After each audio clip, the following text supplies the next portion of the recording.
ଆଇଁଷ ବାର ଯଦି ଘରେ ଆଇଁଷ ନ ପଶୁଥିବ ସାଧାରେ ଟିକେ କିଛି ଭଲ ନ କଲେ ଭାତ ରୁଚିବନି। ସେଥିପାଇଁ ମୁଁ ଆଜି ଟିକେ ବେସନ ତରକାରୀ ବନେଇ ଦେଉଛି। ତ ଗରମ ପାଣି ପକେଇକି ବେସନକୁ ଲୁଣ ପକେଇକି ଭଲସେ ଗୋଳି ଦେଇଥିଲି। ତାପରେ ଟିକେ କଳା ଜିରା ଆଉ ଜୁଆଣି ପକେଇକି ଆଉ ଟିକେ ଭଲସେ ଗୋଳିଦେଲି।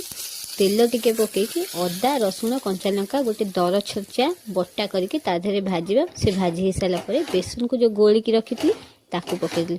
ଆକୁ ବାର ବାର ଚଲେଇବାକୁ ପଡ଼ୁଛି, କାରଣ ନହେଲେ ବେସନ ତଳେ ଯେତେ ଲାଗିଯିବ ପୋଡ଼ିଯିବ। ସେଥିପାଇଁ ତାକୁ ବାର ବାର ଚଲଉଛି। ସେ ଏଇଭଳି ଭାବରେ ହେଇସାରିଲେ ତାକୁ କାଢ଼ିଦେବା।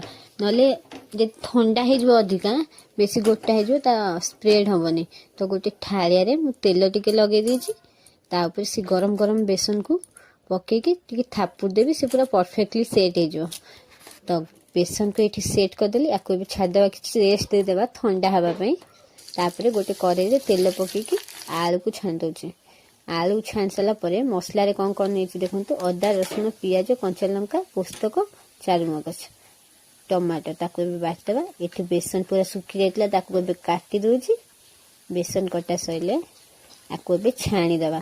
ତ ପରଫେକ୍ଟ ପୁରା ଛାଣିବେ। ଆଳୁ ହେଇଯାଇଥିଲା କାଢ଼ି ଦେଉଛି। ବେସନକୁ ପୁରା ପରଫେକ୍ଟ ଛାଣିବେ, କ୍ରିସ୍ପି ହେଇଯିବ ଯେମିତି। ତ ବେସନ ମୋର ଆବାଜ ହେଉଛି ଦେଖନ୍ତୁ, କାଢ଼ିକି ଦେଖେଇବି କେମିତି କ୍ରିସ୍ପି ହେଇଥିଲା। ତ ବେସନ ଏବେ ହେଇଯାଇଛି ଏଇଠି ଛାଣା, ତାକୁ କାଢ଼ିଦେବା। ତାକୁ ରଖିଦେଇଛି।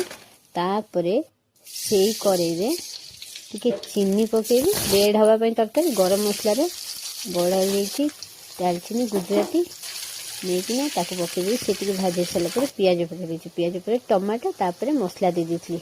ତାପରେ ଜିରା ଗୁଣ୍ଡ ଧନିଆ ଗୁଣ୍ଡ ଲଙ୍କା ଗୁଣ୍ଡ ହଳଦୀ ଗୁଣ୍ଡ ଗରମ ମସଲା ଚିକେନ ମସଲା ଯାହା ପକେଇ ପାରିବା ସବୁ ମସଲା ଦେଇ ଦେଇଛି। ମିଟ୍ ଚିଲି ଟିକେ ଦେଇଦେବା। ତରକାରୀ ପୁରା ରେଡ୍ ହେଇଯିବ। ତାପରେ ଆଳୁ ପକେଇକି ମସଲାରେ କଷିବା। ମସଲା କଷିକି ତେଲ ଛାଡ଼ିଲା ପରେ ତାପରେ ପାଣି ଦେବା। ପାଣି କ୍ୱାଣ୍ଟିଟି ଟିକେ ଅଧିକା ଦେଉଛି, କାରଣ ବେସନ ପାଣି ଅବଜର୍ଭ କରିନେବ। ତ ପାଣି ଫୁଟିଲା ପରେ ବେସନକୁ ପକେଇଦେବା। ତ ତାପରେ ଟିକେ ଗରମ ମସଲା ପକେଇଦେବା। ତ ବେସନ ତରକାରୀ ଏବେ ରେଡ଼ି। ଦେଖନ୍ତୁ ପାଣି ଏତେ ଥିଲା, ଖାଇଲା ବେଳେ ଦେଖିବି ବେସନ ପୁରା ପାଣି ଶୁଖି ଯାଇଥିବ। ତ ମୋ ପରଫେକ୍ଟ ଭୋଜି ଷ୍ଟାଇଲ ବେସନ ତରକାରୀ ବନିକି ରେଡ଼ି।